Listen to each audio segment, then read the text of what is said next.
right. Today we're talking about the 1922. Oh my God.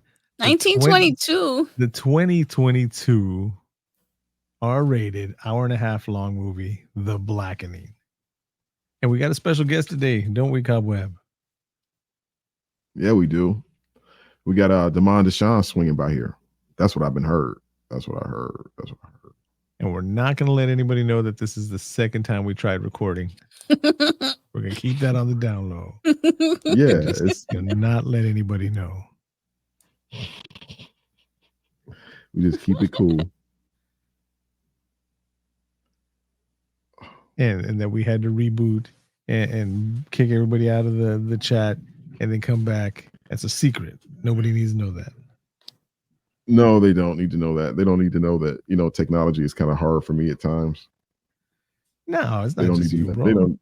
Yeah, they don't need to know about that stuff. That we're a slave to these corporate people. It's like a bad episode of South Park. I swear. Hey, but a bad episode of South Park is still better than a good episode of other things. I know, but I'm just saying it's like I'm living in an episode of South Park and it's bad. That's how I feel, for real. Like literally, like they put our lives on television just to amuse ourselves, amuse them, amuse ourselves, amuse others. Like the Truman Show? Yeah. Don't even even go there. We're not going to go into the conspiracies of. Ow! Everyone, did you hear my knuckles right now? Yes. Listen. That's my knuckles. That's ASMR right there for those people that like to hear stuff. Just I can't do mine.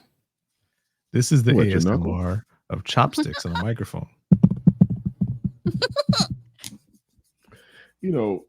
This is why we're supposed to be doing the blackening. Why are we supposed to be doing the blackening? We're supposed to be doing the blackening. Right. We're supposed to be doing it. Didn't make any sense. Let the man speak, Deborah. What do you mean it didn't make any sense? Because he was like, this is what it sounds like when you put chopsticks together, and you're like, that's why this is why we're talking about the blackening. Whoa, here we go, Mr. DeMond DUshawn. Oh man, he's showing up. Joining the cast of the pod here. All right. DeMond, can you hear me today, sir? Yes. Awesome. Loud and clear. Awesome. Looking sharp. Thank you. Hey. Can you see Deb and Cobweb? Indeed. Mic check 1 2. What is this? All right. Oh, nice. This is welcome aboard, Cobweb. Do you have a good intro for DeMond DUshawn? Yes. We got to hear this all over again, but it's going to be for the first time. I don't mind. Mr. Ego over here, right. But we're gonna be real today, ladies and gentlemen. We got one of Chi-Town's finest MCs on the planet. This guy's gonna be able to hold it down, and in the midst of circles of pretty good talent out here in Chicago. Nobody don't really want no bars to handle with this dude right here. We talk about DeMond DUshawn, people. Double D is in the building today on Cast of the Pod. He's here for this big episode we're about to do because Josh did not want to do it. So this is like I had to bring another brother in to do this episode. And tonight we're going to do it. No. And I'm just being honest with you. Now, Josh, before we do anything else, can you do me a favor? Yes, sir. What's that? Can you hit the intro? Warning. This podcast is about the horror genre, specifically horror films. As most horror movies are filled with coarse language, violence, and/or gore, the topics and language of the cast of the pod will also reflect the genre. If you have any issues with the aforementioned warnings, please press stop. However, if you have no issue with adult language, movie violence, or the accoutrement that accompanies horror films, please feel free to continue. You have been warned.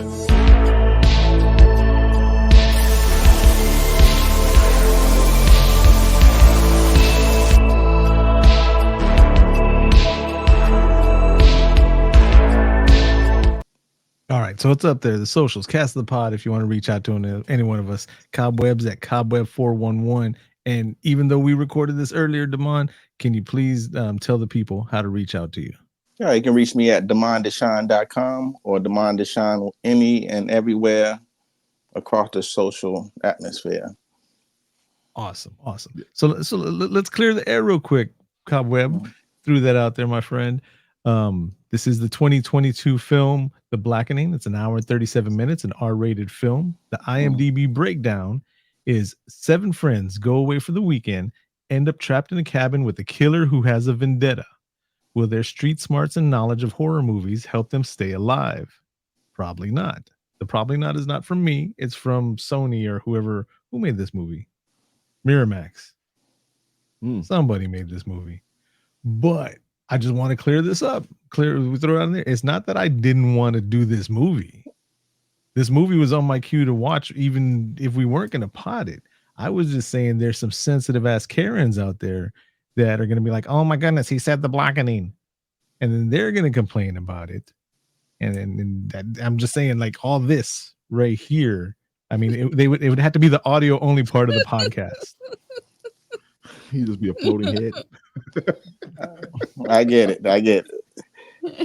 No disclaimers, Josh. Already? Nah. I mean, we played the warning on there. I mean, listen, we're gonna I'm gonna call hypocrites out right now. If there's anybody who likes our podcast and has been listening to our podcast or likes horror movies, and you're getting a little squeamish because we're talking about a movie called The Blackening, that's 99% black actors, and if you got an issue with that, leave. We don't need you. All right. Kick rocks. And if you got a problem, and if any of those people listening have a problem with this pale ass face enjoying this movie or not enjoying this movie, get over it. Peace. That's all I'm saying. Look at this guy here. This is why we're on the bus together, riding down the street together tonight, ladies and gentlemen, on this Blackening thing. That's right. I really did. He can talk all that talk, what he talking about, DeMond, but I'm gonna be honest with you, he was scared. He was talking about he didn't know what he was gonna talk about, what he was gonna say. He just said he was gonna be sitting there and be quiet the whole damn episode. I was like, geez, Josh, come on, bro. I told him it's gonna be 80% of the episode just me sitting there going, good point. Yeah. Right, right. Yeah, I think that was already confused. Well, yeah, because I don't know what chopsticks have to do with it. That was from the last podcast, Deborah. I gotta fidget with stuff. No, right? It wasn't you. It was Cobweb. He confused me. No, we're moving on. We're moving on. Cobweb, where do you want to start at, man? Let's start at the simple fact is I already knew who the killer was when it started this junk. We knew. I did. I mean, come on. There it really was kind of simple. Yeah, for me, there was no doubt. I mean, it followed not all the traditional horror tropes, but I mean, it was completely obvious. I did get kind of thrown off, though. I didn't think it was going to be the Cyclops country store guys. I was like, man, they're making them too obvious. Oh, yeah. I did say it was him, though, but I said it was him. Deb did I said it was him. I didn't know there were two. So yeah, twins. Okay. But I know we just started. We're off and running, but I want to start with the fact that The Blackening, it challenges with the title. You know what I'm saying? Like it takes you right into it. And when they started off right with like Missy playing in the beginning, like I Can't Stand the Rain, like it pulled you into a groove a little bit. You're in The Blackening. It's okay if you don't like it, if you don't, because I want to talk to people who don't like it as much as the people who do like it. You dig what I'm saying? So maybe we can break down some walls here. I think Cobweb threw a light jab and Josh kind of took it to the rib a little bit, but because The Blackening is soft, as tough as the title is, it softens you up right in the beginning. I Can't Stand the Rain, and then it goes into it. I thought that was pretty nice. Because it's called The Blackening, they did everything they could to pull everyone in for a nice ride. Like the obvious guy in the beginning, the tough look he gave old girl when she pulled up to the store. She grabbed some wrap snacks. They're grabbing the neighborhood. They're grabbing the you know what I'm saying, the Mason Dixon cats who hate when people like us come to their town. Like, I love the way that it pulled us in, because I don't do scary movies at all. So this is a great pick because it was perfect. It wasn't scary at all when it's kind of logical. You know what I'm saying? So go for it. Now, I agree 100%. And that's something we're gonna get in later on. Right. There were like 3 or 4 scenes in here that actually qualify horror movie-ish. Mm. And at the beginning, just at the beginning, when they killed Jay Farrow, when he catches that arrow in the throat out of nowhere, that was some good horror stuff. Nice. Yeah. It made me jump. And then when Morgan, Yvonne Orgy, yeah. When she got drug off into the distance, that reminded me for that movie, the end of the Quarantine movie. And I mean, okay. So me and Deb were sitting there. We're like, all right, because at first it was just kind of cheesy. It's like, all right, is this going to be Scary Movie?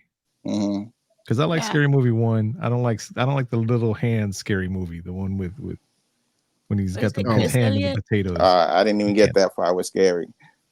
Yeah. So when they had those 2 kills, and I liked when they looked at each other and they're like, oh, well, you know, they kill those type of people off at the beginning because they can't afford to have them for the rest of the movie. Good catch. Right. They're the 2 biggest names in here, and they turn to look at each other like, hilarious. That's right. Nice. Good catch. Great catch. I said, oh wow. Oh, they had me right there. I'm like, oh, I'm enjoying this right off the top. Let's take a stab at everything then. Yep. Yeah, Nice. they did challenge your reality. They did push it a little bit. You know, it's like, what was you about to say, DeMond? No, go for it. My bad. I was like, they had a lot of things that people in this movie, they think, you know, like black people can do that, you know, normal people can't. You know, like most black people can play spades. I mean, let's be honest with you. This whole movie boiled down to was this Joker messed up in this spade game. Okay. And he got his black card revoked. And that hurt him horribly. And that's what triggered this dude to snap. He went drinking, killed some people, everything else, because this fool got his black card revoked and he didn't know where he fit in society anymore. That's very true. We're jumping to the end on the killer and all that, but just like Cobweb said, as you know, watching this movie, as soon as you see him, you know he's gonna be tied into it somehow. Especially when they say that nobody knew he was invited, and you know, just okay. Is that a point taken or a point given in your book? No, I mean, I like it. I like that. It can be done either way because there's some movies that are there's a bunch of points taken on this movie for me, but that's not one of them. Because I mean, you can make it completely obvious who the killer is at the beginning and still have a good movie. Did you catch the Texas Chainsaw reference? The trope of the station, of the gas station where they were at. Yeah. Oh no, it was mentioned. Texas Chainsaw Massacre was mentioned when she pulled up. She mentioned it, and then the next scene, somebody said something about Texas Chainsaw Massacre. That's twice, and then they mentioned people under the stairs in that same conversation. So but this is the Black experience cinematically. You know what I'm saying? Like, because we're fans of those movies as well. You know what I'm saying? I like how they lightly touched, like you said, that scene reminded you another scary movie, the Saw reference from the TV. There's little things that connects scary movies to the fact that the reality of it. They even referenced The Sunken Place. From Us. Yeah. Yeah. Not from is it Us or Us? Which one? Us. Us. Is it Us? No, Us is the Hands Across America. Right. Sunken Place is something else, but that's it. Also by Jordan Peele. Now I gotta look it up. Wow. His- Oh, his- but yeah. I kind of caught those too because I'm really into the dialogue and everything else. So Yeah. So Josh, have you ever heard that phrase before? which one? Having your black card revoked? Oh yeah, Okay. Just wanted to make sure. Get Out. That was the movie. Get Out. There we go. Nice. See now I didn't think of it that way. As in, I'm glad you're saying it that way, DeMond. How you're saying basically that black people watch horror movies too, and there can be that reference. Unlike unlike some people that are very vocal online, I grew up in a predominantly black neighborhood. My aunts are black, my cousins are black, so I didn't think of it as, hey, black people know about Texas Chainsaw Massacre 2 because my family knows about Texas Chainsaw Massacre 2. All my people that I grew up with, so I didn't think about it that way. So yeah, that's a good point to bring out. Yeah, my bad. Well, welcome to the family, man. It's all good. Hey, my lady is Irish. You know what I'm saying? And we have a big melting pot here in Chicago. I grew up on the south side mostly, but then northwest side that carried to the north side. I'm in Evanston now. I mean, across the board in the family too. So yeah, it's all love. Oh, that's what's up. Nice. Yeah, I like those dude's character. Who's the killer, whatever his name was. What was his name again? Was it Carlton? Carlton. Well, they called him Carlton, and he's like, no, it's Clifton. Clifton. Clifton. Right. Yeah. I knew it. It was it was T-O-N at the end. Hilarious. That was so funny. But they couldn't get Jaleel White to play the Urkel because he was ripping off Urkel. Oh yes, he was ripping off a lot of junk. That fool was hilarious to me. That was hilarious. And nobody, no matter how they gave it away, would have thought Urkel would have been the killer if it would have been Jaleel White playing that character. Ooh, that would have been. They couldn't afford. They couldn't afford him. Probably. Yeah, right. Hence that line. They had to kill us off. One of us, and they looked at each other like, "Oh, is it gonna be you, me?" Yeah, both of us. If it was Jaleel White, they just had the credits with his name on it. And that's it. He did. That's all they could afford. He would have got like 4 minutes screen time. All right, it'd have been a great part too because Stefan could have taken over by then. Oh shit! Stefan. Oh goddamn! That'd have been a whole different movie right there, boy. Oh my goodness! But good point though, because I although I did catch that in the end about the spades, but that's very heavy to get your black card revoked over a game of spades. It's very cultural. I've had many of fights, many of sitting by watching and learning, like cards being played and like having to get drinks for people. I mean, I worked the tables for when Uncle and all of them was playing spades. So it is a very, ritualistic thing in the neighborhood. So that's a great point. That turned into, because I was just relating it to him being like the nerd and not being treated like in school wise, but the black card revoke, that's heavy. And that speaks to us as a culture too. Like, man, it's keep them in the loop. You know what I'm saying? Like, you don't have to make a guy because don't let them go. Right.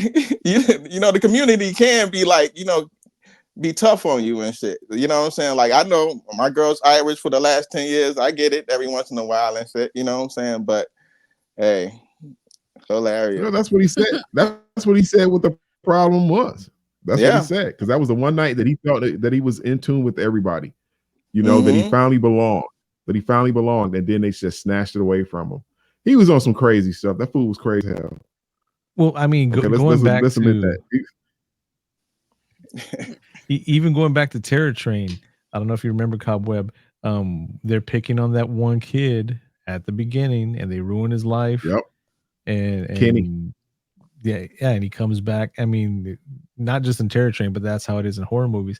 But I didn't think they were going to take his card away. But when they were sitting there, and everybody, this is when they're there at the cabin, And then it's like, well, if you don't know, you can't learn from over here. And then he goes where the ladies are at. And the ladies are like, nah, we're playing guys against girls. You got to go back over there. I thought they were going to give him like a kids table reference or something like that.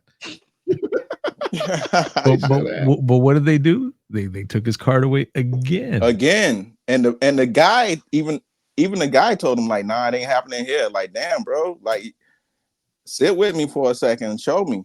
Yep. Like what do you think if they would have played the game differently? Because remember, they jumped the gun and went to sudden death.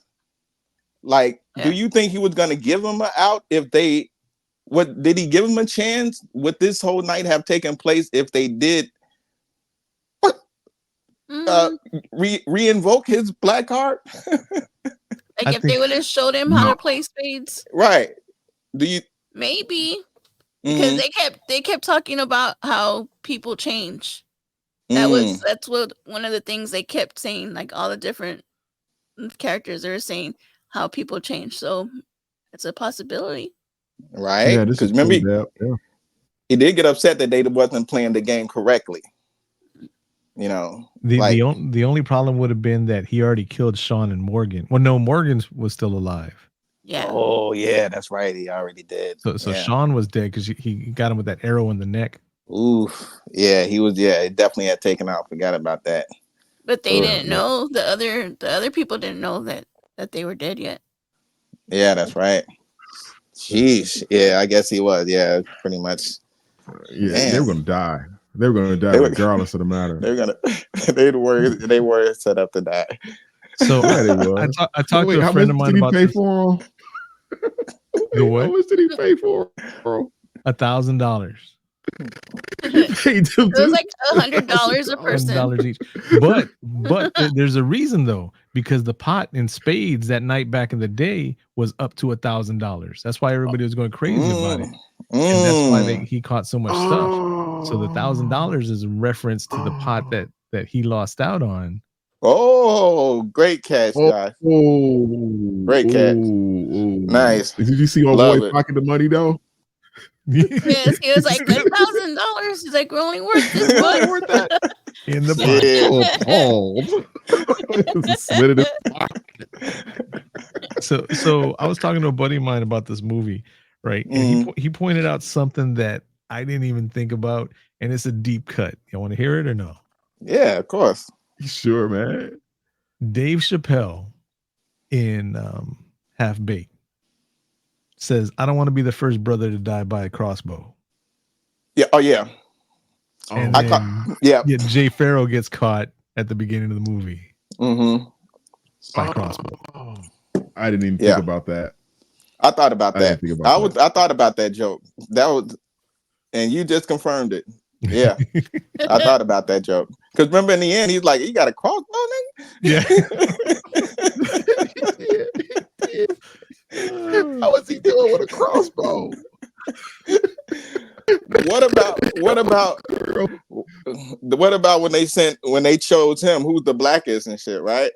So they're saying that was funny. That was hilarious. And they chose him, but then on the way out, he slapped old boy on the way out. He just slapped him for no reason. And shit. Yeah, he did. He was so ignorant. Right. No. Shooting at him, right? And he was shooting sideways, and he reached over and turned the gun straight.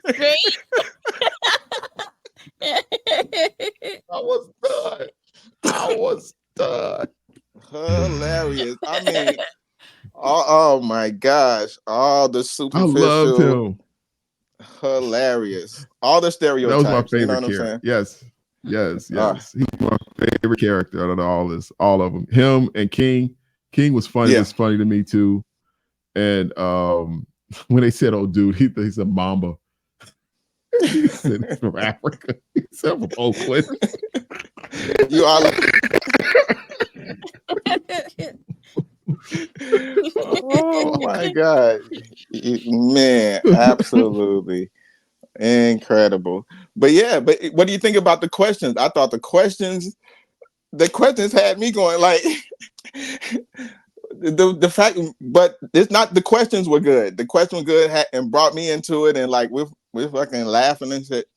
But it was the sidebar that it takes. That's what it is sometimes. You know what I'm saying, Deb? Like you're dealing with the pain, the laughter, like Black people oppression. Like you're learning how to laugh at pain and get so swooped away into the community of problem solving hard times.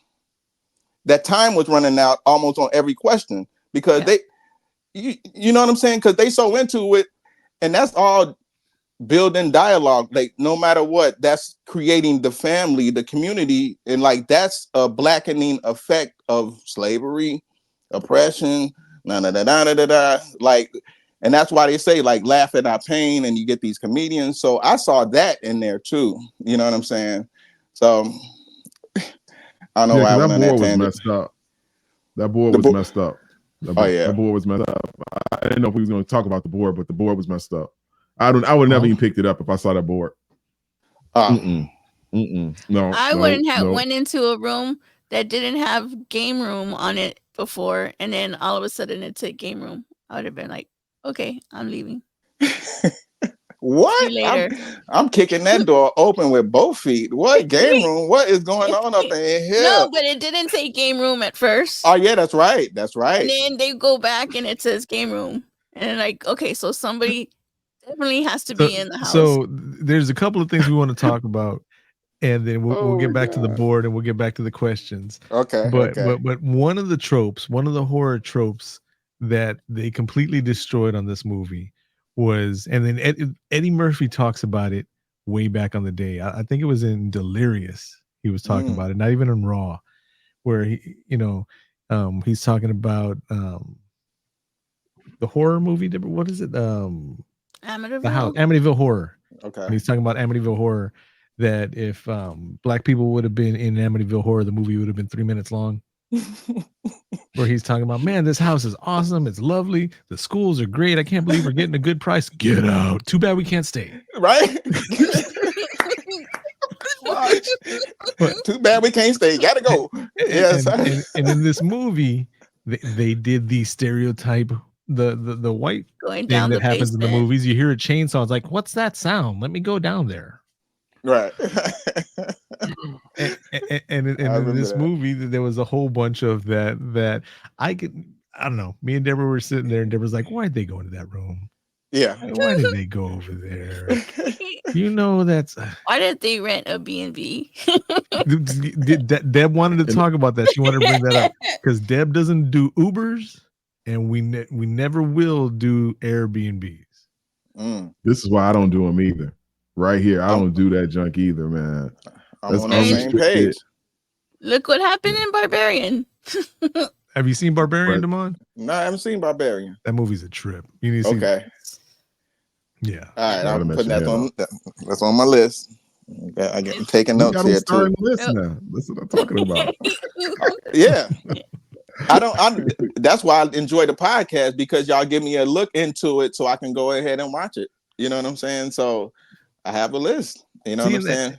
And that's something we like, because we've gotten a lot of people saying that they don't like horror movies, but they like hearing us banter back and forth about it, and talk about movies and like. And some people have complained, well, you don't have a scary podcast. Well, shit, nobody said it was a scary podcast. It's just us watching movies and talking about it.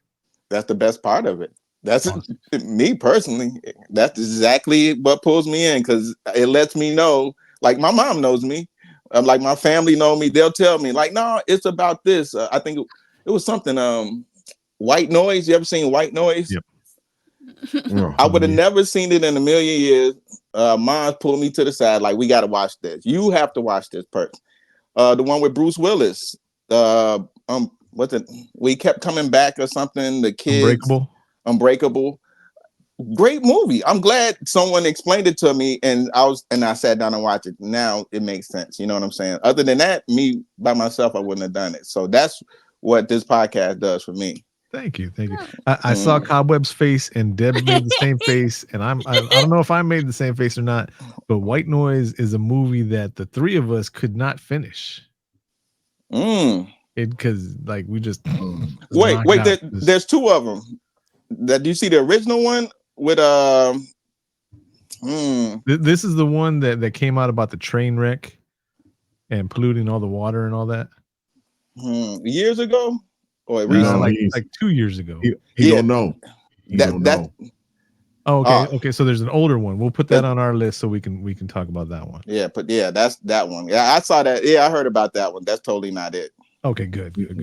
Thank God. So I was like, your mom you know what I'm talking about?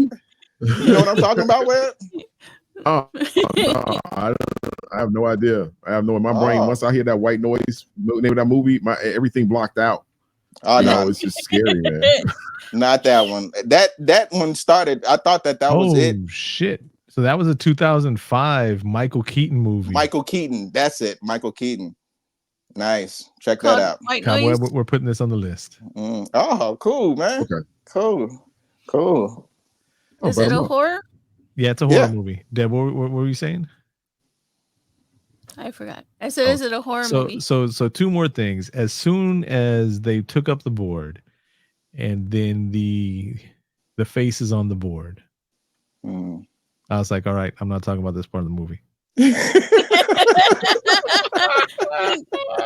Me and Josh said, okay, this is gonna be us. It's like a sex scene. Cover your eyes. I mean, didn't see anything. Oh my God. Oh. Yes. When I saw Sambo, I was like, I am very offended right now. I feel offended. So look, I'm gonna say it right now. I went to Jefferson Davis Middle School in San Antonio, Texas, back in the day. Okay. This was a building that there many deep history in segregation and all that. And it was on the east side of town, which is a predominantly black side of town back in the day when San Antonio was split up. Me and Cowboy were trying to talk about this the other day. Okay. But so our principal, Mr. Royal Hammond, rest his soul. I remember I got into a fight with my friend. My friend happened to be a black kid, and Mr. Hammond took me off to the side. Mr. Hammond tells me now he would say, I don't know where he was from, but he'd call me Josher instead of Joshua. And he told me one time, he says, now Joshua, you have to understand that here in this school, we have one white boy and we have one Mexican boy, and you're both of them. Dang, hilarious. and Mr. Hammond, like I said, rest his soul, was an older black gentleman. So he was looking out for me that way, not knowing that it was just me and my friend fighting over a girl. He thought it was something more than that. So the only reason I bring this up is that first time I heard the word Sambo was from him telling me that. And it was like, okay, should I bring this up? And I'm glad they said his name. They said the name of the character in the movie. That way it wouldn't be something I'm bringing up. Now, skipping past that, going to the next part, the questions. There was one I wanted to call Cobweb out on one of those questions. Oh, what question was that? Come on, nice. And don't be that about that black national anthem. Don't ask me shit about that. I'm sorry, I don't know that shit. I get around with those people that don't. I gotta learn it. So there's been a time, and I gotta find out what episode it is. That means I'm gonna have to listen to all our back catalog.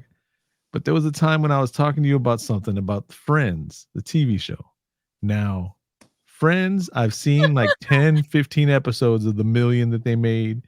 Seinfeld, I've seen like 5 or 6 episodes, like the super famous ones and all that, right? But I was saying something about Friends, and I didn't say it was Friends. And then you, Cobweb, told me, I don't know what you're talking about. I don't watch Friends. That's WPS. That's white people shit.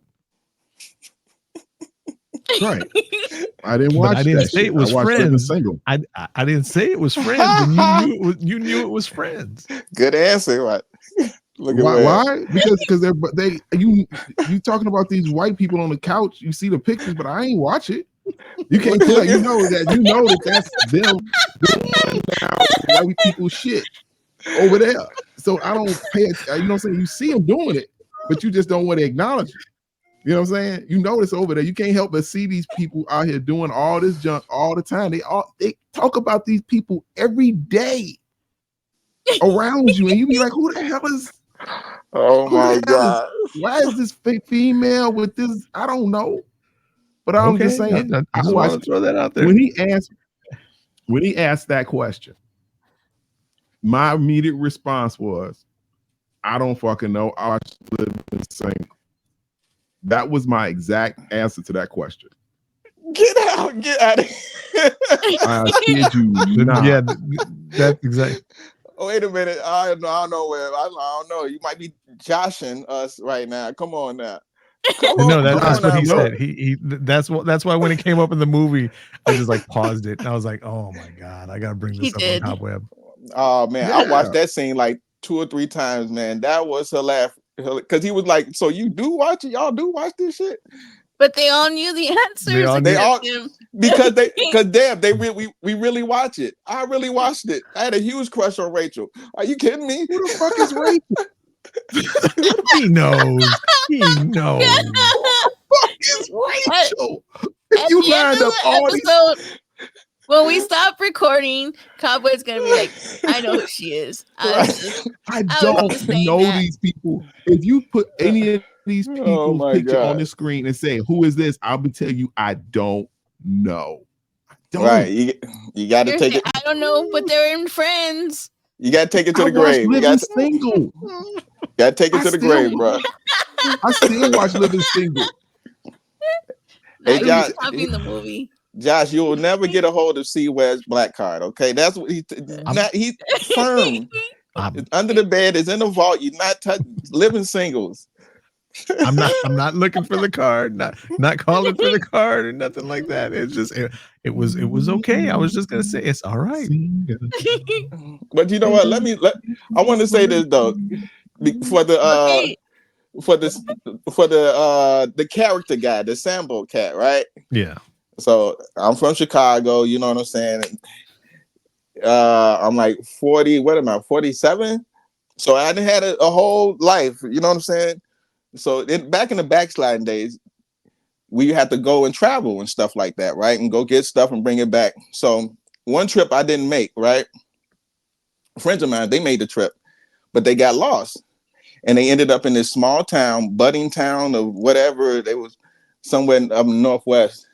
And they got lost. I'm like, shit, I don't know where y'all at, man. Shit, y'all just gonna have to. They got out the car and they went and tried to knock on someone's door for real help. 2 thugs from Chicago in this whatever town, Huckleberry, right?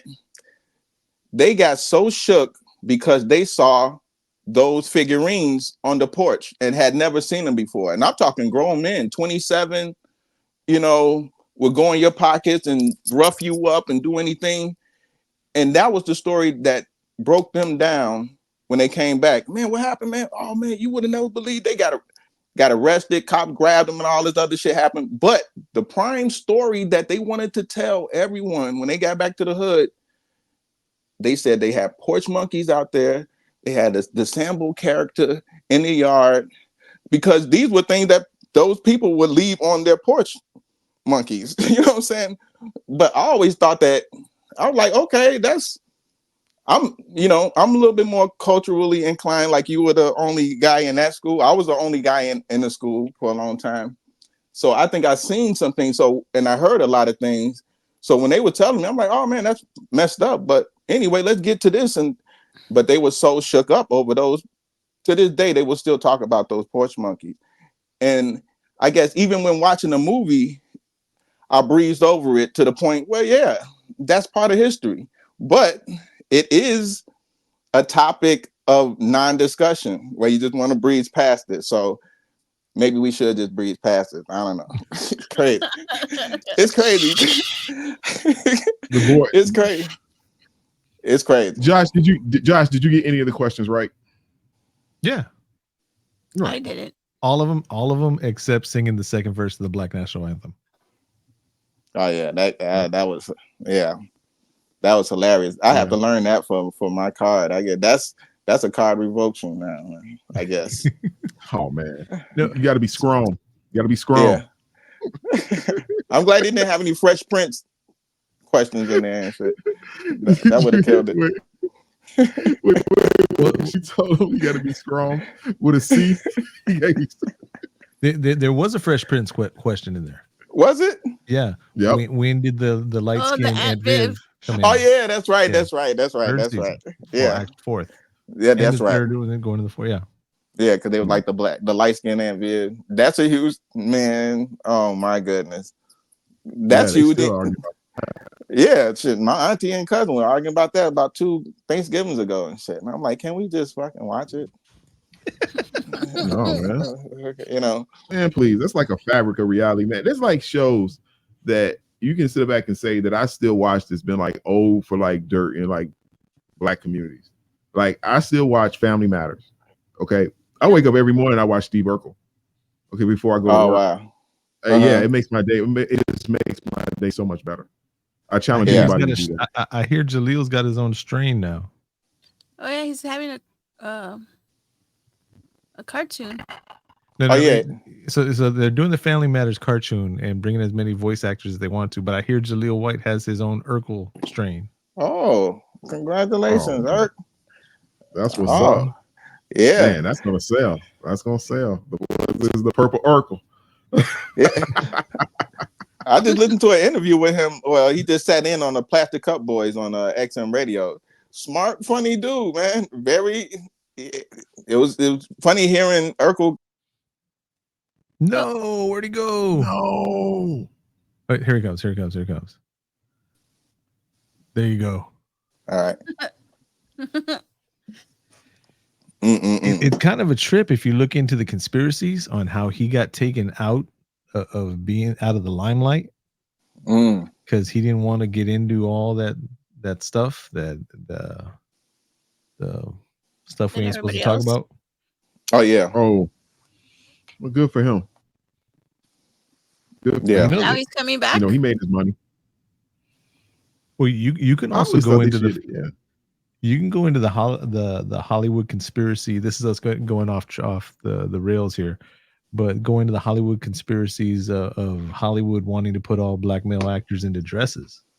Oh yeah, and they got him. They got him that way, but he didn't want to go any further into it, and then that's when he just kind of faded off because he didn't want to go deeper into that alleged wink, Hollywood shit, Oh, he did have a problem with that. Yeah, he had a big time problem with that. That's documented. He did not want to do that scene. He did not want to do any of that stuff.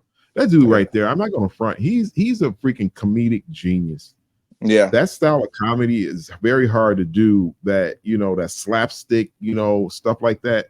That stuff is hard, man. But he has great timing. He's great timing. I freaking Urkel. He's fucking the man. Yeah. They should have did a reboot of that show.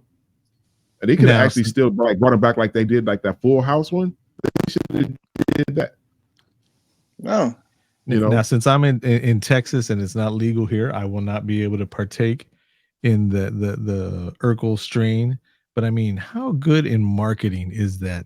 Like if they hired me to do their marketing, I'd just be pushing that you get so faded, you're like, did I do that? Did I do that? Oh, nice. Man, wait. Then you got did I do the dabs? Did I dab? Oh, did I do dabs? Right. Yep. Whoa, t-shirt. Hey, we got to get this merch going before. Some college will do like a t-shirt in a minute. That's right. Did I do dabs? I just realized my old ass, I hadn't closed my whole curtain right here behind me. Look, my old ass right here. Look, icy hot. Damn. Weather's changing. I need icy hot for my shoulders and my knee. The weather's changing in Texas. What is it like? What? 40 degrees? A month ago, it dropped down to the 30s. Yeah. And then like 2 days later, it was 90 again. Ooh. And so like this past week, it's dropped down into the 60s. Okay. Yeah. Drop tomorrow. Yeah, we went from 30 tomorrow's to gonna 90. be in the 50s. Oh, that's a nice day. The 50s. That's cool. It's a nice day. February will hit like 2. Yeah. For like a week, and then we'll be all right. Deb, I got a question for you. What Okay. was your favorite female character? In the movie? Yeah. In the movie? I don't know. I liked all of them the same. I don't know their names. The one that ended up taking the Adderall. That's Allison. Yeah. Yeah. Allison, I think she yes. was the one that I liked the most. She was funny. So she was funny. And I liked the way that she killed the second killer. Yeah. She just went all Dude, yeah, she smashed him and smashed his head and smashed his head and smashed his head. We lost DeMond. No, she didn't smash his head. Yeah, she smashed his head with the candlestick. That's the second what's her guy. name, Lisa? Okay, that meant the first one. And she started doing the chops and she was fighting him. Yeah, she had like the Wolverine. The first one. She was the first one. I'm sorry. Yeah. She was good. She was really good. I thought all the characters really did a great job of like being themselves and representing a person. Like, did anybody else see themselves in anybody? Like, Yeah. Okay. I related to quite a few of the guys at some point in time. I related to what was that to King. I related to him at one point in time. In my life. Right. It's just, that junk was pretty wild. Yeah. The King Kool-Aid. I'm like, the hell was that shit? I'm like, dude, that's just waste of liquor. Yeah. Oh, God. I never did that though. Even the relationship part, I thought they did a good job of having like some relationship drama in there. And it was one point, what was it? Remember he called he was talking about like you still married to that white man? And then King was like, come on, why y'all call my wife the white man? Right? And then he's like, what, did you call her a bitch? And he meant it in a colloquial sense. Yeah. Right. Okay, the colloquial sense of the N-word being so regularly, just the way it's used is, you know what I'm saying? It puts a little stigma on people that's watching, that's from the other side or whatever, you know what I'm saying? But that's a great way of saying it. It was so intellectually like driven that the obvious scenes made sense, but after the dialogue made more sense. You know what I'm saying? Like, you're literally from Africa. You're the blackest one here. You know what I'm saying? Like damn. I said, damn, that's what. Well, and that's when he came out and he was like, oh my God, my parents were from Africa. Right. I was born here. Right. I love it. What was that big saying shit? all the stuff from his city, and then they're like, that's not helping. Right. Who was that one? The one chick, the real big chick. What was her name? I'm sorry. I don't remember any of their names. Shaniqua was Shanita or something like that. Shanika. Oh my God. Yeah, she found the rap snacks found it, right? How they gonna have rap snacks out there? First of all, I ain't gonna front. Okay. We only have rap snacks down here in the corner stores, not in the franchise stores, but in the corner stores. Ooh. That's where we got rap snacks at. I thought about that. Neighborhood corner stores. Yeah. I was like, if there's no black people around there, like they thought, like why the sheriff was bothering them, thinking that he was sweating them, then why did they have rap snacks there at the gas station? There had to be some black people around if they had rap snacks there. I mean, come on, they're rap snacks. Hey, if they taste I buy them by the case. I buy them by the case. I buy them by the case, bro. That's one of those things that I can't help but to get in my head. Like, that's the symbol of America. That's what America is. Like, I took a trip up to like Michigan and all that stuff. Like, and we was on this hunting ground and all this other stuff. And I finally I've been going to Michigan for a long time, and like I finally saw a brother out there selling chicken at one of the gas station rest stops where hunting goes on. You know, the good old boys, everybody go there. And I was like, man, bro, shit, I never seen you. Man, it's his chicken shop, but that little slice of that neighborhood of him, I'm sure he's coming all the way from Detroit or something and making that stuff happen. But you're gonna get rap snacks in some of these places because fried chicken tastes good. You know what I'm saying? Hip hop sounds good. Depending on their views and how they feel about people and stuff like that. The beat sounds good. You're gonna hear it, even though those people might have so much conflicting views. You know what I'm saying? I thought that was cool that they had the rap snack. Yeah, and the strawberry, all the shit that we quote unquote like, everybody loves. You know what I'm saying? That's killing those stereotypes. So I thought that was pretty wild. And shit. Rap snacks do taste good. Rap snacks do taste good. I would agree. I've never had a commercial for rap snacks tomorrow. I never had the little Boosie ones. I'm looking out for them. So Shanika's real name is X Mayo. X Mayo. Okay. I was trying to figure out who would Mayo would be. Okay, it is. I like her okay. Too. I like her she too. was good. Mm-hmm. I liked all of them. Yeah. I liked all of them. Even what's my man name? Perkins.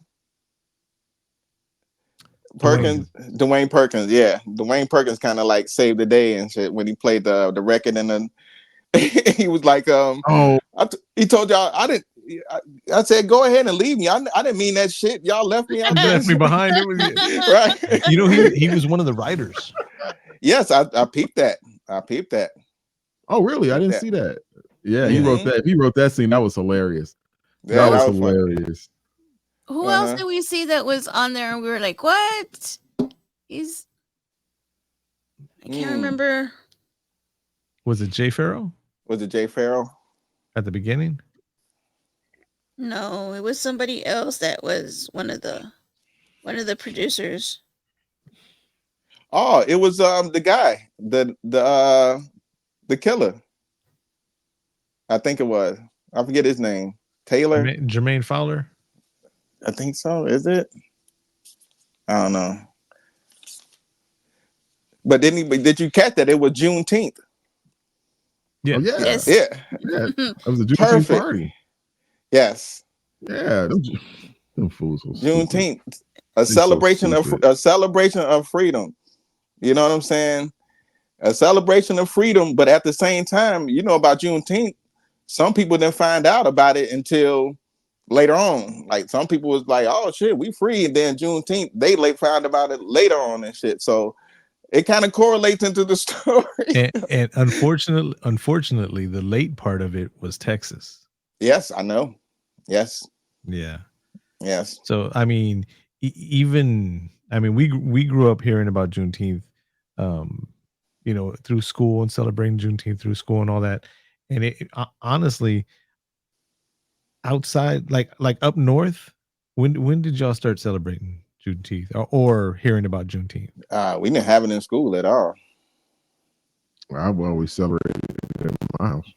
We didn't. My grandmother always did. I always knew about it. I'm sorry, I did. When I was a kid growing up, we always used to have barbecues on that day at grandma's house. Wow, that's love. That's crazy. That's cool. Because Deb and I got in that conversation a few years back before COVID. Oh, I said COVID. Now we're gonna get shadow banned. Damn, John's so close. But we got into that conversation where I told her, I said, when did everybody else start talking about Juneteenth? I thought it was just like a Texas thing.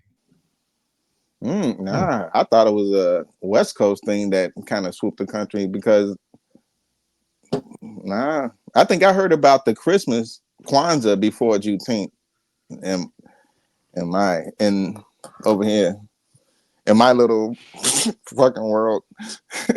I heard about Kwanzaa in junior high. Reverend Green talked about Kwanzaa. He was our history teacher. Okay. Yeah. Oh, you guys had some pretty good schools. Shit. Great grandmas, man. Like I said, for us, that was the east side of town. you know. You learn that over there. Hey, all right, I got another one for you guys. The sheriff. Shit, here it comes. The sheriff. Bad police work again. Bad police Why work. is it bad police work? It's not bad police work. Why was that a bad police work? Let me tell you the first thing he did when it was the first bad police work. He said he found that mask out there in the woods, right? And they told him what was going on. And he acted like he didn't have that mask. He didn't act like it. He just put it in didn't a say. car. Right. If but- he would have told them or something else like then, that might have changed the whole concept of it. You know what I'm But saying? that's why he went to go left that check on them. He even told them to get in the car so they could be safe. But that's why he went to go check on them, because he found that mask. He even said that. He goes, I found that mask. That's why I came back out here to check on you. Yeah. But he messed it up. He should have told him. He did. But would they have believed him? If he said, "Oh, look, the mask that I found." No. They already had seen the mask. Would they had believed that he found it? They would not have believed him, Deb. I wouldn't have believed him. You know why they wouldn't have believed him? Because even in the beginning, remember when they pulled up and King wasn't getting harassed. The cop was just asking him a question. I tell my son this all the time, just have the conversation. And then remember he was like, I'm here to check because we black. God, no, what did they say something? Usually they rent out rent out to white families. He's like, no, to families. Calm down with it. I know what this looks like. He was trying to let him know, hey, no, I'm not saying that. I'm just checking with King. King wasn't being hemmed up, harassed, or nothing, but they cut him off and they inserted the racism. It's interesting that Deb and Webb are having this little thing, because I try to be the bridge to that type of happenings whenever I see it between, you know what I'm saying, going on. But that's all the cop is trying to do, is do his job, to the point that they still didn't trust him when he was really trying to help him. I'm with Deb on that, Webb. I don't know. I would Deb on that. Because he did. He said it. I found it in the wood. That's why I came back. Why would he get out the car and go over there? He knew that. Why would he had no backup? He had no backup. You don't do that. They're out. When he tried to call for backup, remember? He tried to call for backup. And he was like, that's weird. The internet's really good out here. Right. Yeah, because they had a scrambler. I mean, the signal. Dude, that was hilarious. That was hilarious when he turned off the scrambler, and then all you hear is bling, bling, bling, bling when their messages hit, and then he blocked it again. No, but going back to Ranger White, he wasn't even a cop. He was a ranger. He was a forest ranger. Ranger White. His name, according to the credits, is B. White. Yep. B. White. B. White. So here's something, talking about race relations and all that I had never thought of in my entire life, my 48 years of life, as someone who's constantly been part of the cookout. Mm-hmm. When he said that if he was invited to the cookout, he wouldn't go because his presence there would take away from it. And he didn't want to be whatever. I was like, wait a minute. Should I have not gone to the cookouts all this time? Oh my gosh. Because that's kind of messed up. Josh, man, that is crazy. Because I felt that shiver my damn self. Shiver me timbers. Shiver me timbers. It depends on how many people. I can answer this question right quick. Okay. Here we go. All right. It all depends on how you know these people. If you've been over to their house before, you know what I'm saying, multiple times, and and you didn't broke bread with them before, I wouldn't be worried about it. That's the whole thing. If you broke bread with these people, right? Till I seen this movie. Yeah.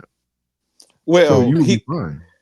Yeah, you would be fine because you're already in. That's one thing I had to rationalize, because he was being invited to the cookout come on in, but he didn't have any end. He hadn't broke bread, like Webb is saying. You know what I'm saying? He didn't have an end to it. It's not a natural occurrence. So him trying to mismatch himself into it.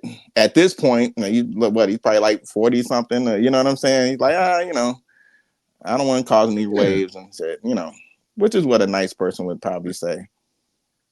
Okay. Okay. Yeah. Polite. Yeah. Etiquette. Deb, you good over there? I'm good, just listening to her. Okay. But they were like, good answer.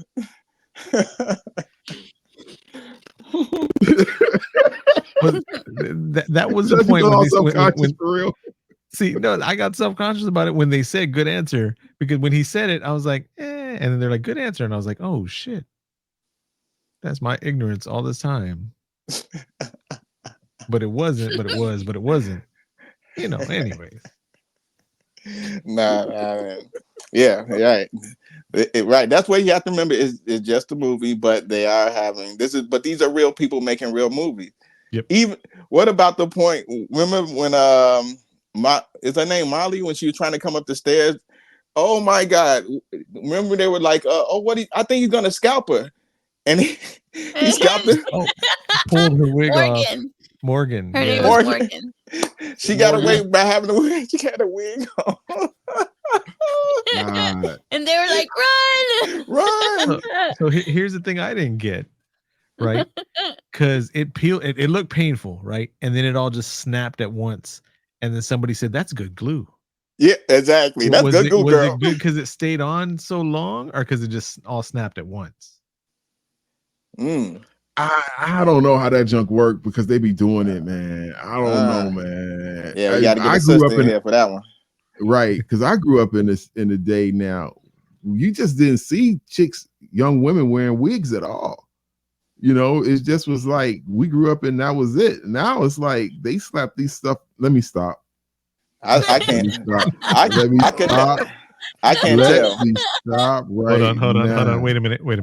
I'd like to point out the thoughts and views of do not necessarily represent the thoughts and views of anyone else from Cast of the Pod, including me, Deb, DeMond DUshawn. We're all just pointing fingers at Cobweb.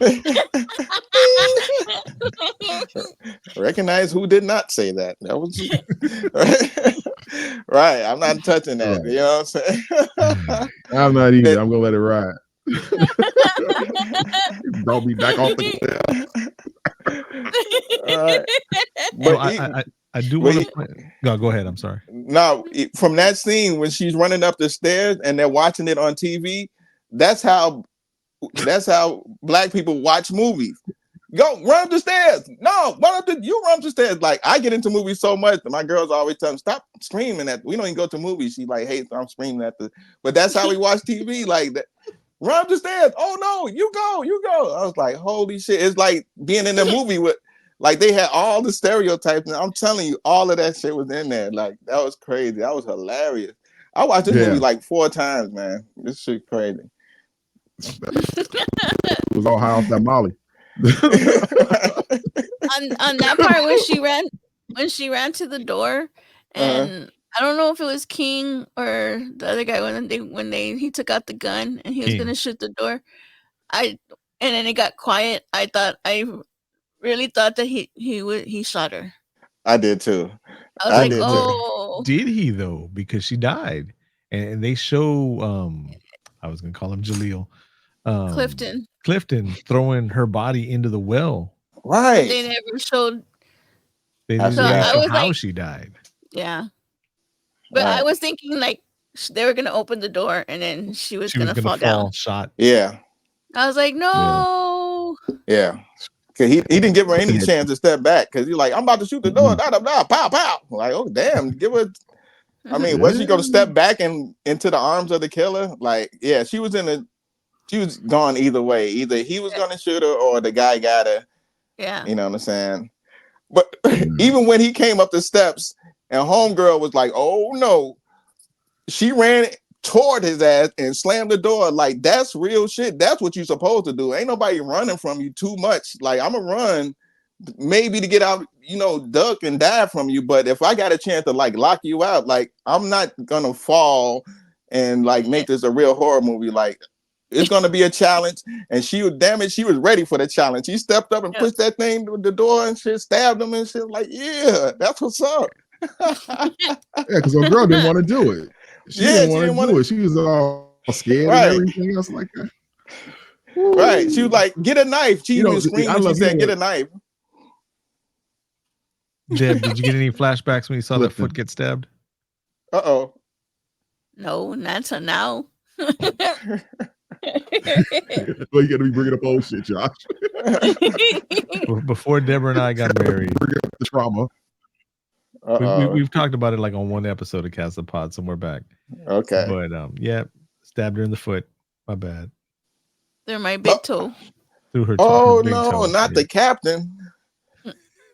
Went all the way through my shoe into the ground.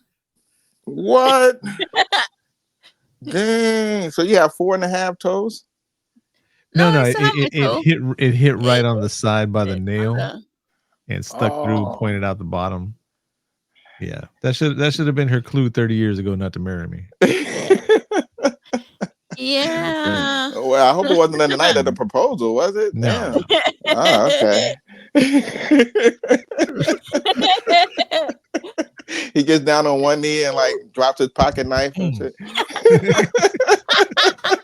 Now you're going nowhere. Right. Marry me or else.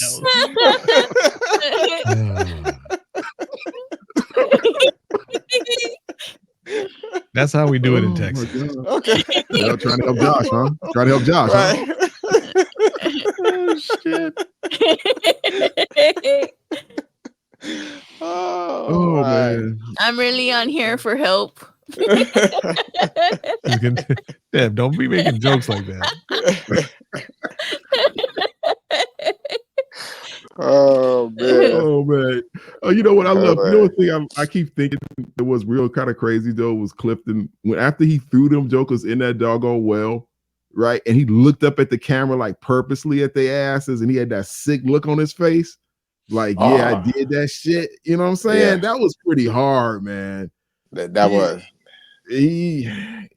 spooky. Yeah, that was spooky. But then they kind of like, because we had a clear sense of who it was. But then when he ran out there and he got hit with the arrow, I'm like, oh, what? Wait, what's going on now? That was something that cemented it for me because you didn't see him get the death blow. You didn't see him die. Yeah, that's true. Right there. And I told Deborah, I was like, yep, he's part of it. But then it was like, well, who's the, I still, just because it was too obvious that it was going to be the local yokels, the twin brothers, you know, I was like, man, it's too obvious for them to be them because he even had one eye. They made him like a cyclops and everything like that. Yeah. And yeah, it was them. When we found out that there was two of them, I didn't think it was that they were twins. I thought it was going to be the other guy, the one that was sitting outside of the store. Yeah, when she pulled up. Mm-hmm. Mm-hmm. And I thought it was going to be him, either him and the one in the store. I thought it was going to be them too. The other guy outside of the store, his official movie name is Creepy Old Guy. Love it. Nice. Yes. Right. I knew it wasn't Clifton. I knew that Clifton wasn't dead because I thought that the way that he got shot and they killed him would not have been epic enough for his character. Because his character was so involving and people liked it so much. I liked he was my favorite character. The way he got shot and that was it. No, man, you got to take somebody out like him, like hardcore. You know, they deserve a real murder scene in a horror movie. Okay. And then they shot him on the side, right? It wasn't like like through the heart or anything. Yeah, that's true. I should have saw that coming. But go ahead.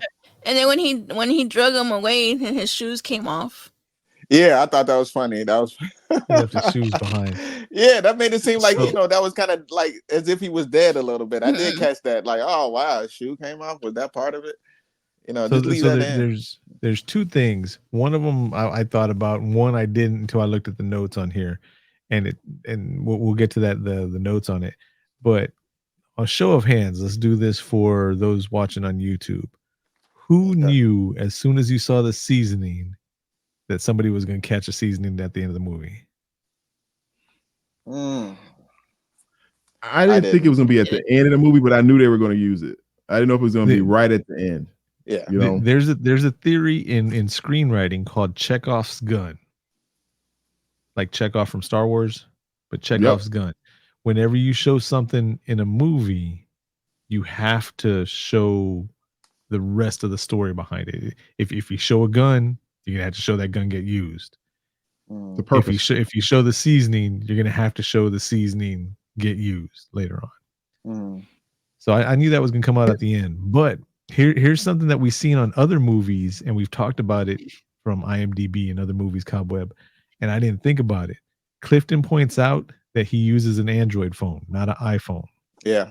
This should have been a dead giveaway, because Apple in contracts will not let anybody in movies, in videos, or anything like that, any type of villain use Apple devices. You can't do that on screen. Yes, sir. I did not know this. Yep. And then after I read that, I was like, damn it. I did not know this. So that's why. So that's why he had an Android. Obviously had an Android. Yes. Look at that. So androids are murderers. Scenes of a serial killer. Does he have an Android phone? Check. Do you see Deb? Okay, we know who the killer is. Right, it's like they said, you know. Now that's the new make of it. That's the new what they call it. The you know, they say he's like the make of the person or something like that, the MO or something like that, the serial killers. Oh yeah. You know, now they just have an Android phone. Cowboy, do you think it's time, sir? I think so, bro. What's that faint noise I hear in the background?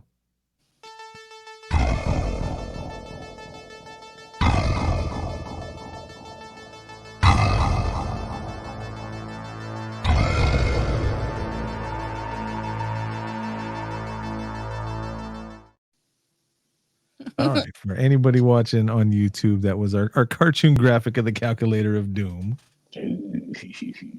And Mr. DeMond DUshawn, since you are the guest, sir, please feel free to either go first or pick one of us to start on our rating. And our rating system is 0 being the worst, 10 being the best. If you want to throw a 0.5 in there because you want a 0.5, that's fine. Okay. But it's up to you, sir. Please start us off. Oh, okay. Well, I'll start us off. So I have to start off, or can I pass it to someone? No, that's what I'm saying. It's up to you. You can send it to any one of us, or you can go first. It's your call. Ladies first. Go for it, Deb. I gave this one a 7. There was a lot of stuff that was funny, but it wasn't one of my favorite movies. I don't know if I'll watch it again, but I did enjoy when I did watch it, so I gave it a 7. Okay, let's throw that in there. Who's next? Cobweb? Yeah, I got it. I'm going to give this a wild 8, straight up. You know, I liked it. I like the ending even better. You know, when they try to decide how they're going to play this thing off, they say call the fire department.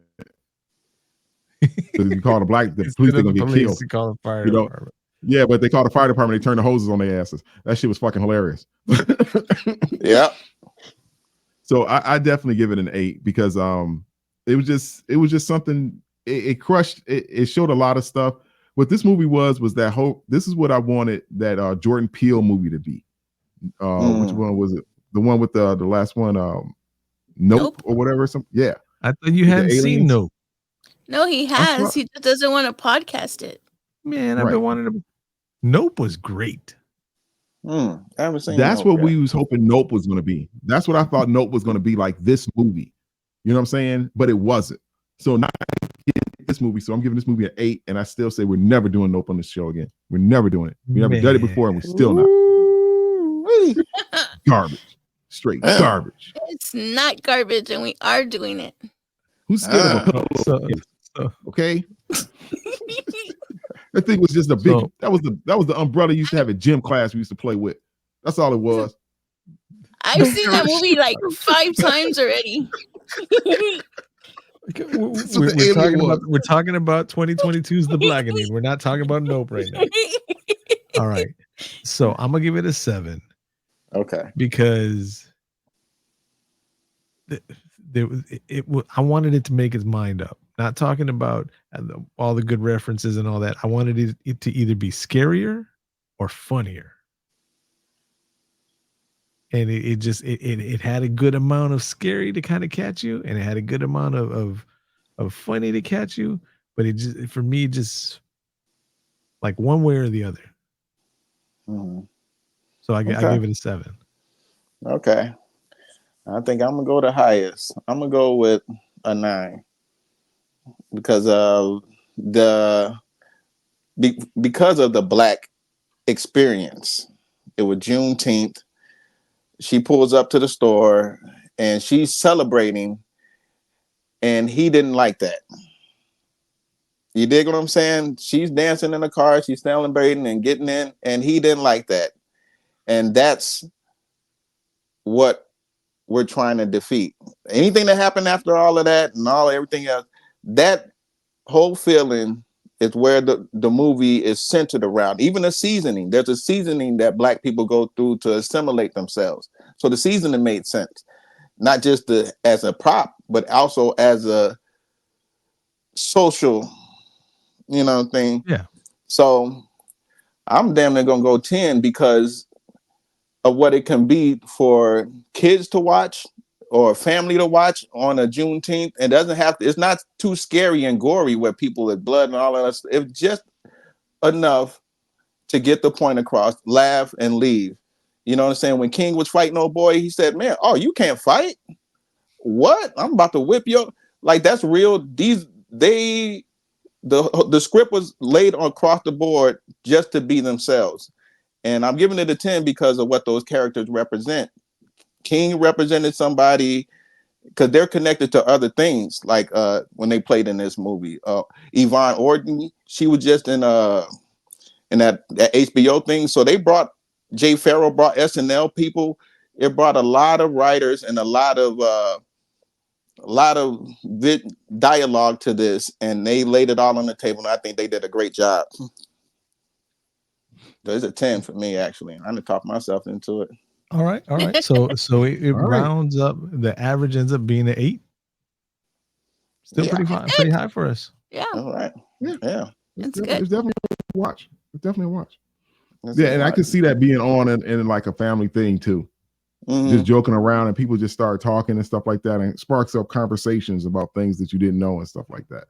Yeah. Or what things missed or whatever. So how you feel about that. I can see that happening. This could be like a straight cult classic, a Juneteenth cult. Our first Juneteenth horror movie. A Juneteenth horror movie. Wow. We got to look up and see if it's the first. I think so, bro. I think so. I do have a question about the seasoning though. Okay. Was it Lowry's? You're a fool. I'm just saying. I don't know. I don't think it was Larry. I would have recognized Larry for sure. I would have recognized. Yeah, we got Lowry's out here. We got Lowry's Steakhouse out here. Yeah, I would. O'Reilly's Auto Parts. That was funny. I just left there today. I went there today. The funny thing is when he started singing it and they finished it, me and Josh did too. Finished the song too. Oh man, see, this is what I'm talking about, pop people. You guys you'll enjoy this movie. It's a good, enjoyable movie. Take it back and enjoy this joint, and you know what I'm saying. And then when you get done, listen to some new singles by DeMond DUshawn, and y'all just gonna be happy. You know what I'm saying? Yes, sir. Yes, indeed. Check out that Michelangelo EP out there in the world. Where can people catch that? Like on Spotify or? Oh yes, you can catch it on Spotify, anywhere music is streamed, or you can go to killertapes.com and purchase it that way. It's also featured in the movie. Wow. Hey, speaking into existence. It's featured on that platform as well. Or you can go to DeMondDUshawn.com and then all the links will lead you there too. Awesome. Mm-hmm. Man, I am upset about one thing about this podcast. I'm glad how it turned out. I'm glad that I was able to talk more than I thought I was going to. Good, yeah, man. But I am upset about one thing though. Cobweb kind of threw a layup for me, but then he passed it over to Deb about which two actors was her favorite. And I thought you were saying it my way, and then right at the end you were like Deb, and I was gonna say Sinclair and Khadijah, but I was going back to the Living Single. But yeah. I couldn't pick out of those two. He gonna take it to the grave. Go on, Central Park, man. Meet me up at Central Park. I love Khadijah. I love Sinclair. I love them all. One Living Single question, and then we'll drop it. Most important character, not in their world, but for the series, like for us watching it. In actual living singles, the show, not in their world of the characters, but like if you're watching it on Fox or whatever. Like, who was the most important person to see back in the day? Oh, on Living Single, who was the most important person? Who on the show back then? And I'm not talking about like crushing on Kim Fields or on Kim Coles or anything like that. Right. It had to be because I mean, Overton was my favorite character. Yeah, he was cool. Queen Latifah was my favorite time. Yeah, mine too. Yeah, Queen. And then but Kim Fields, bro. I mean, come on, Kim Fields is very talented. I'm saying, okay? I'm not just because it's Kim Fields. I'm just saying that without Overton was the 50-50, could make the story go any way, go serious, could go funny, could be like he was the wild card. He was a slapstick. He was the slapstick. Yeah, he was the wild card. And the comedian on the show. He was a funny guy at that point too. He was on fire. Yeah. All right, we'll drop it right there. Otherwise, we'll be here another hour. Look, we took the question too serious. I know, right? I still can't get the tune out of my head. Man, thanks for the invite, man. I really appreciate this. This is the bomb, man. I really appreciate it. Thanks. Nice meeting you, Deb. Nice meeting you, Josh. Nice you. Hold up. DeMond, no, it is thank you for coming on today. I mean, straight up, bro. We are so grateful that you showed up and blessed us with your presence today. Man. You know, it's not that often we get a great lyricist here on Cast of the Pod.